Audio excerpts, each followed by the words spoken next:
What happens when the most powerful man in the werewolf world makes a fatal miscalculation? He threw her away to secure his crown, unaware she was the only remedy to a deadly, ancient bloodline curse. This is a story of absolute betrayal, desperate salvation, and revenge served ice cold. Donald Ridgefield was not a man who believed in consequences.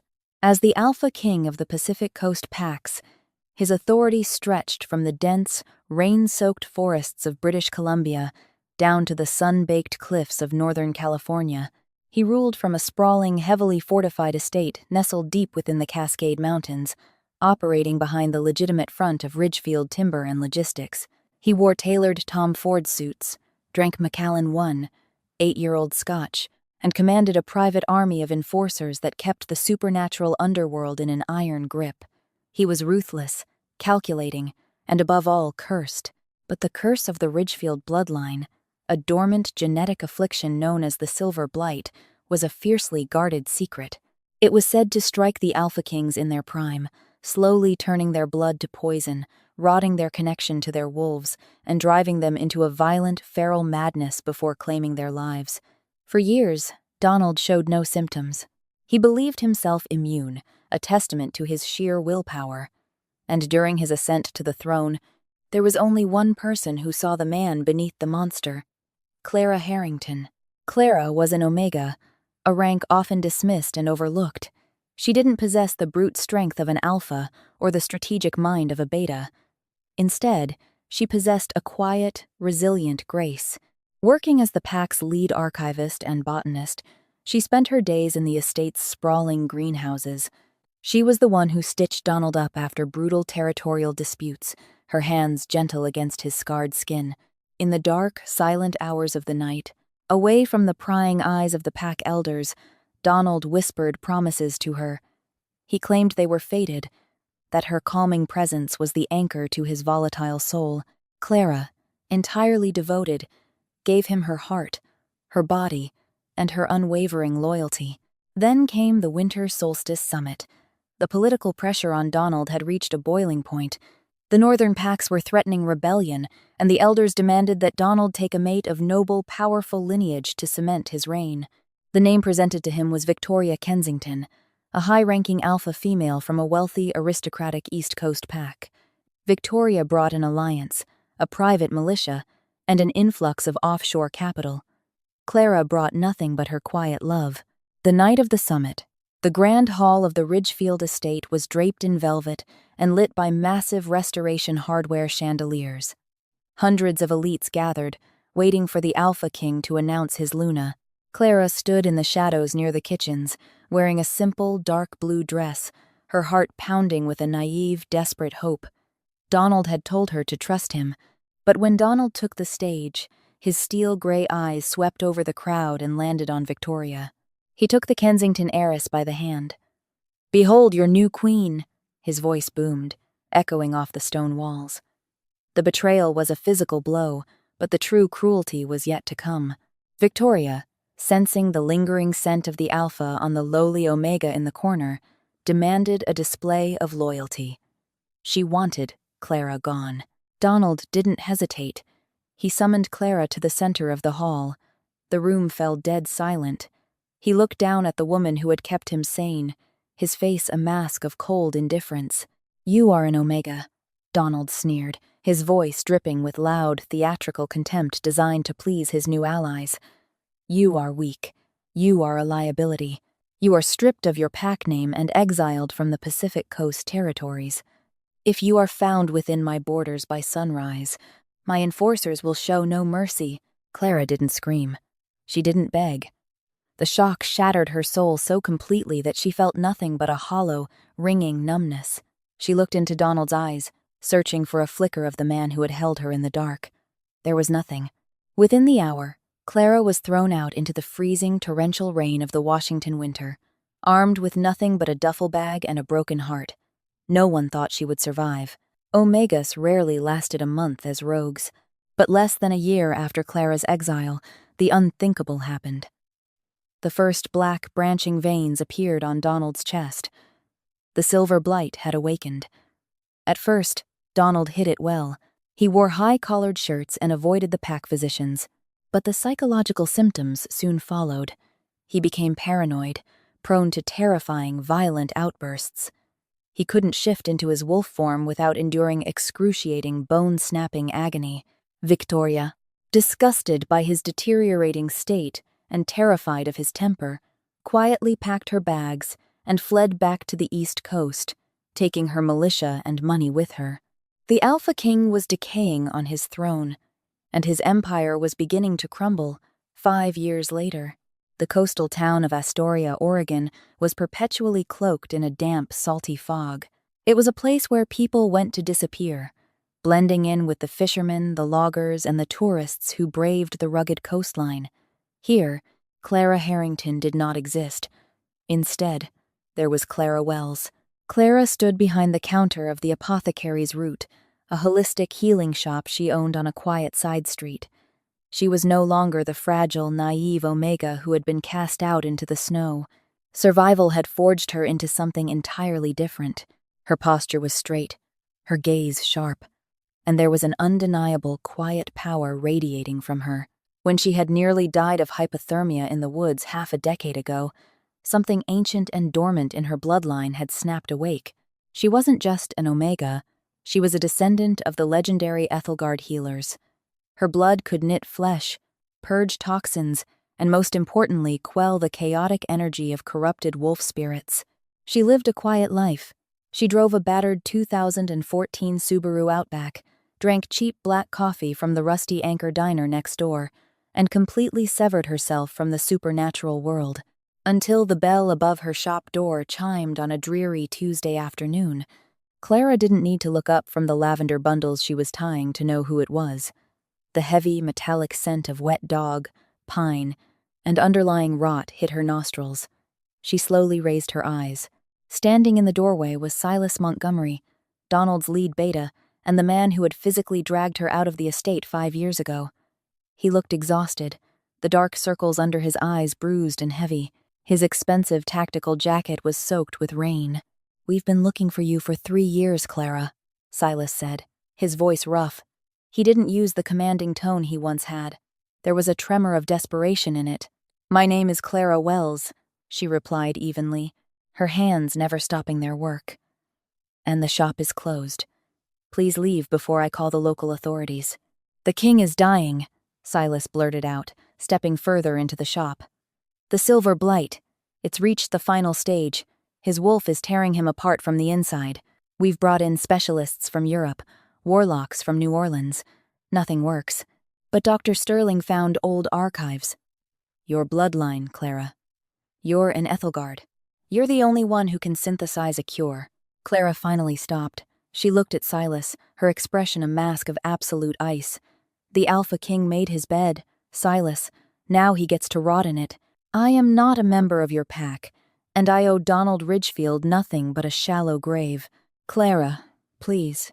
The sound of heavy tires crunching against the wet pavement outside interrupted him. A matte black Range Rover had pulled up to the curb, idling ominously. The back door opened, and a figure stepped out into the rain. Clara's breath hitched, just for a fraction of a second. It was Donald, but he was a horrific shadow of the imposing ruler he used to be. He leaned heavily on a silver-tipped cane, his once immaculate posture hunched. He wore a dark wool overcoat, but it hung loosely on his emaciated frame.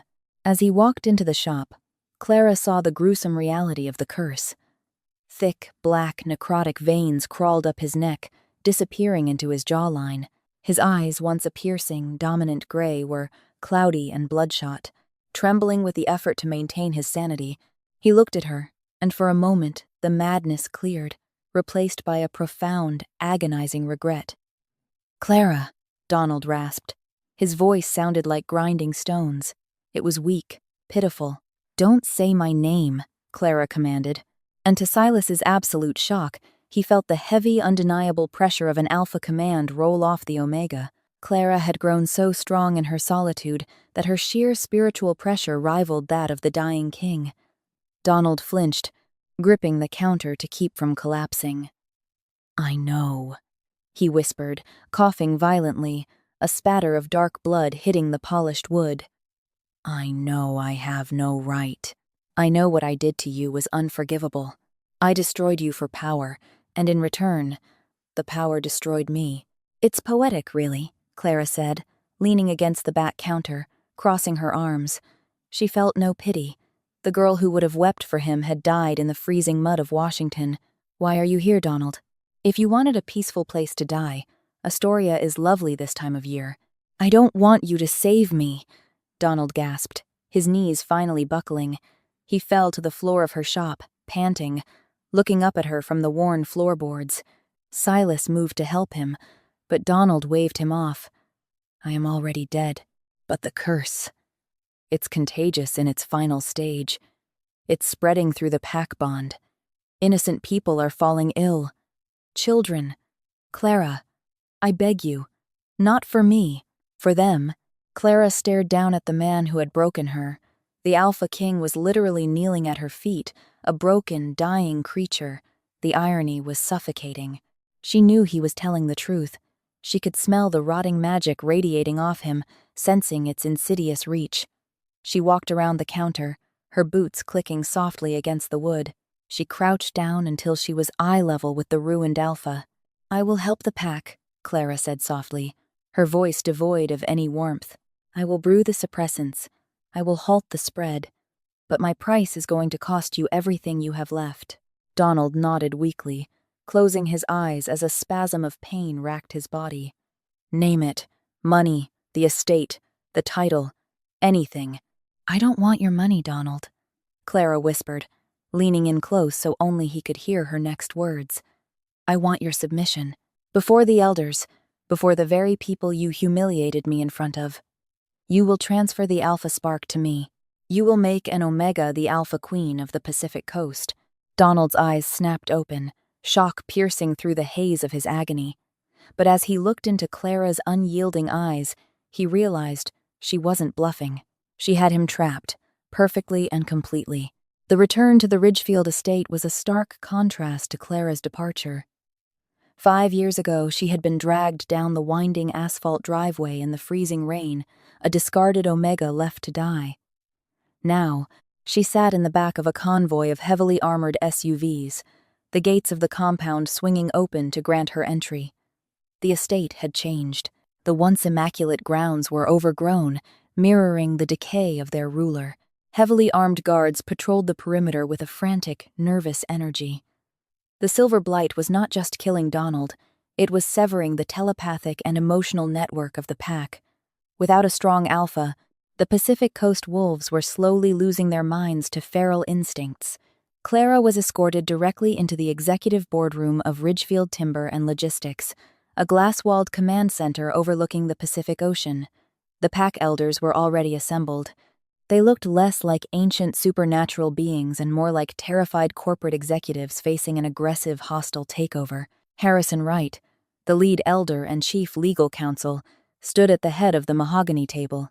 He was a silver-haired beta with a sharp, predatory gaze, though today, his hands trembled slightly as he organized a stack of legal documents. Beside him sat Caroline Hayes, the CFO, her face pale and drawn from the stress of the collapsing pack economy.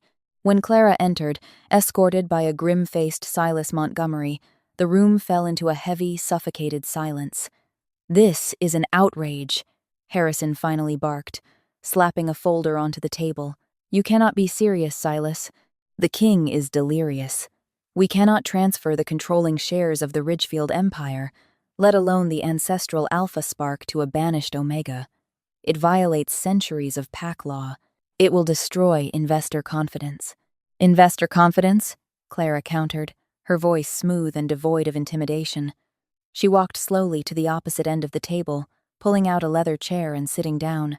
Harrison, your pack is bleeding out. 3 of your border patrols went feral last night and attacked a logging crew in Oregon. The federal authorities are sniffing around your cover companies. Your king is rotting in the medical wing, and the blight is spreading through your children. You don't have a pack left to govern. Caroline Hayes cleared her throat nervously. And you? You claim your Ethelgard blood can synthesize a cure? How?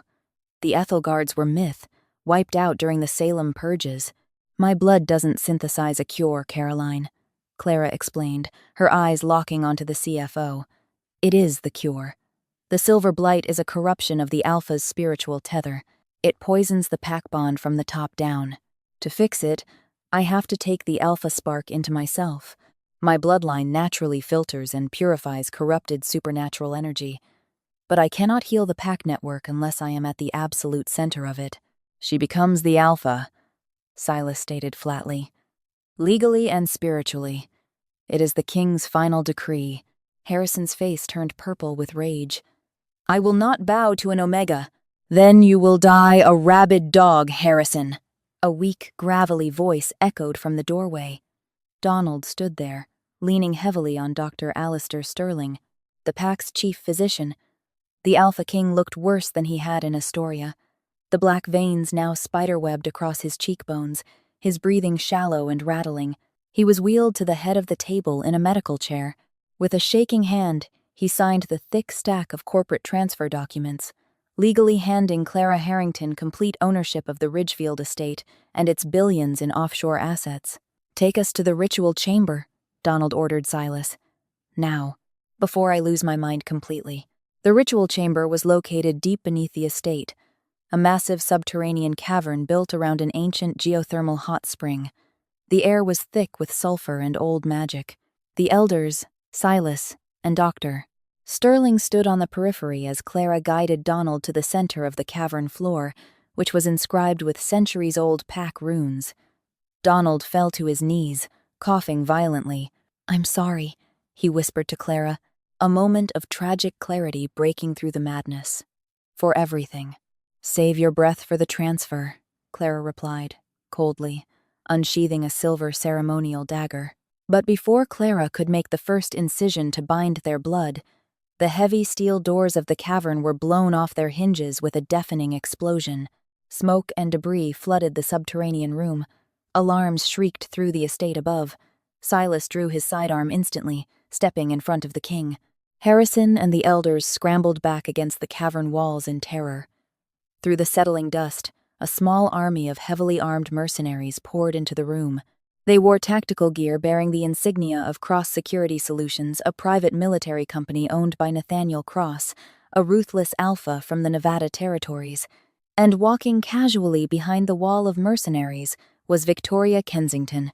Victoria looked immaculate in a tailored white trench coat, a sharp contrast to the grit and smoke of the breached vault. She smirked as she surveyed the pathetic scene. Hello, Donald, Victoria purred, stepping over the rubble. You look absolutely terrible. I heard the blight was finishing you off, so I decided to come collect my severance package. The estate, the land, the shipping routes. Nathaniel sends his regards, by the way. His pack is going to love the Pacific coast. Donald growled, a pathetic wet sound. He tried to force his body to shift, to defend his territory, but the blight flared violently. He screamed in agony, collapsing onto the stone floor, his bones cracking but failing to transform.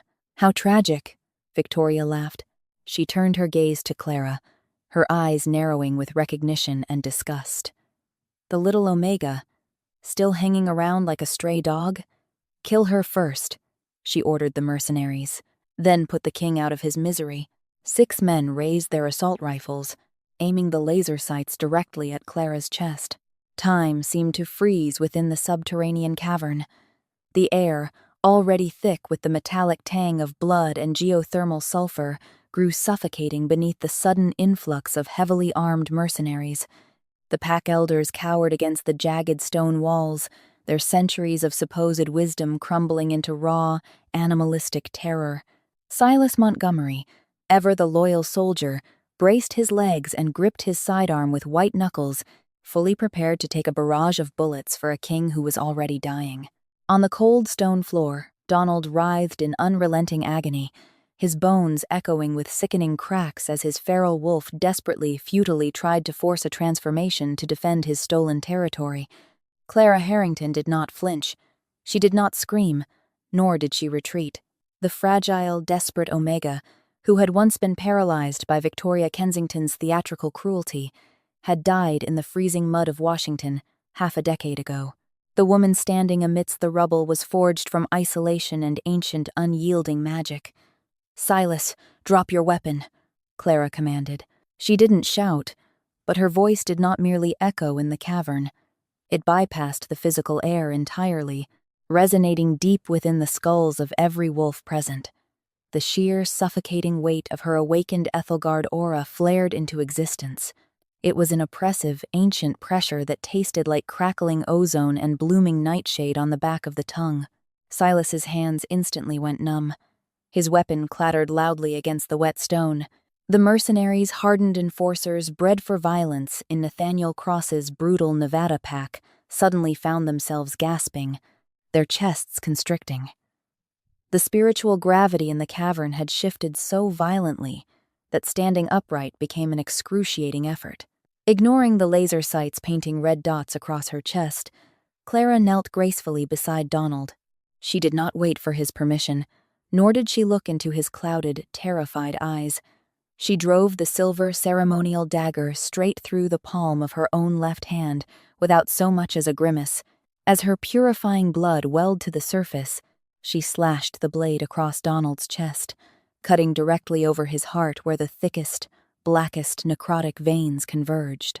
"I claim the spark," Clara stated, her words layered with a terrifying, ethereal resonance that made the cavern tremble. Donald let out a breathless gasp as Clara slammed her bleeding hand flat against his open wound.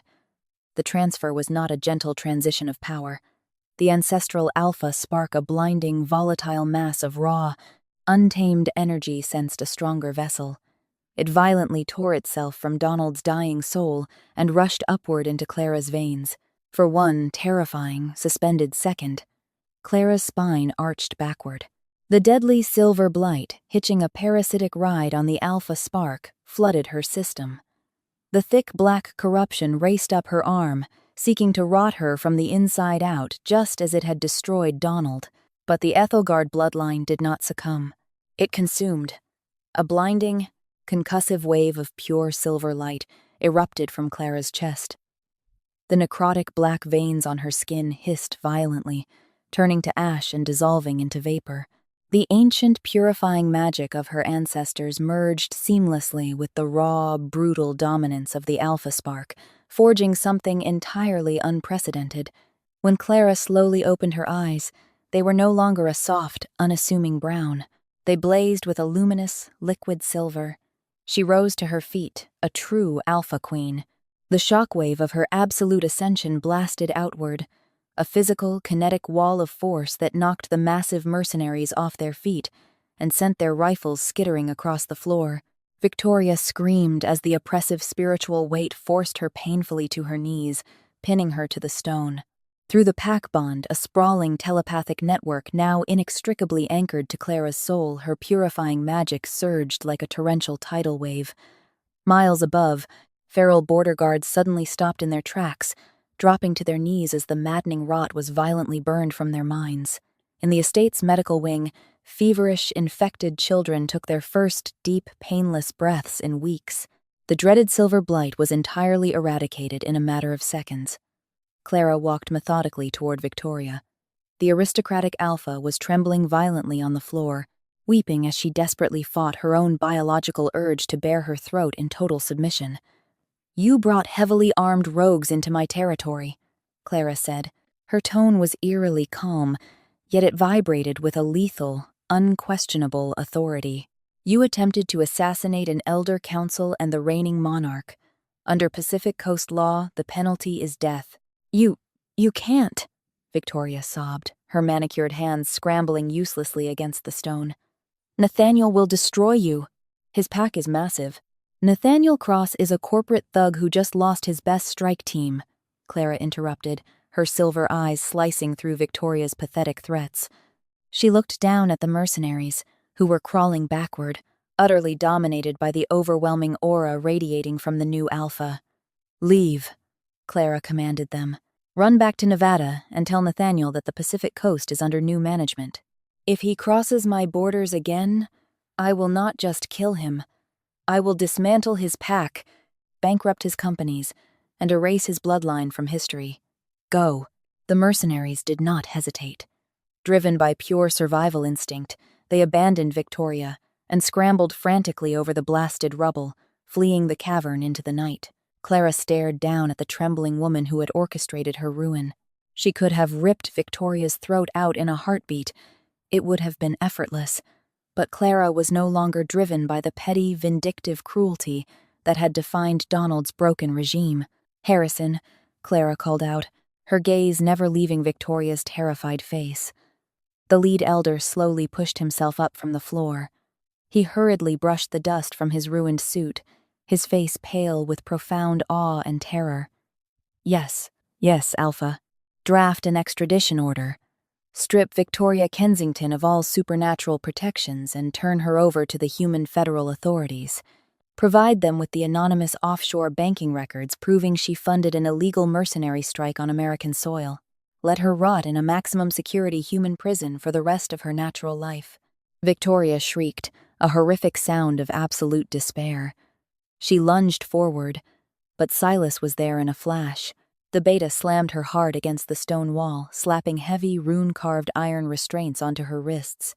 She was dragged away into the shadows, screaming breathless curses that echoed uselessly off the damp cavern walls. When the silence finally settled over the subterranean room, Clara turned back to the center of the ruins. Donald was sitting up. He looked completely unrecognizable. The black rot was entirely gone. His skin was clear, his breathing steady, and his eyes were no longer clouded with feral madness. But the suffocating, intimidating aura of the Alpha King had vanished without a trace. Stripped of the ancestral spark, and ravaged by the brutal physical toll the blight had taken on his body, Donald's inner wolf was permanently dormant. He was, in every meaningful way, entirely human. Weak, powerless, and profoundly hollow. He looked up at Clara, the gentle Omega he had discarded for political gain, the woman who now stood before him as an untouchable, radiant deity. Tears of profound regret spilled down his cheeks. "You saved me," Donald whispered, his voice cracking with the unbearable weight of his emotions. Clara crouched down in front of him, her glowing silver eyes cool, distant, and entirely devoid of affection. "I saved my pack, Donald," she replied softly. "You were just the vessel I needed to do it." She stood up smoothly, turning her back on the ruined man. "Silas, move the former king to the groundskeeper's cottage on the eastern edge of the estate," Clara instructed without looking back. "Make sure he is fed and kept warm. He is never to enter the main house or the corporate offices again without my explicit permission." "Yes, Alpha," Silas responded immediately, bowing deeply. His loyalty had transferred completely and flawlessly to the one who truly deserved it.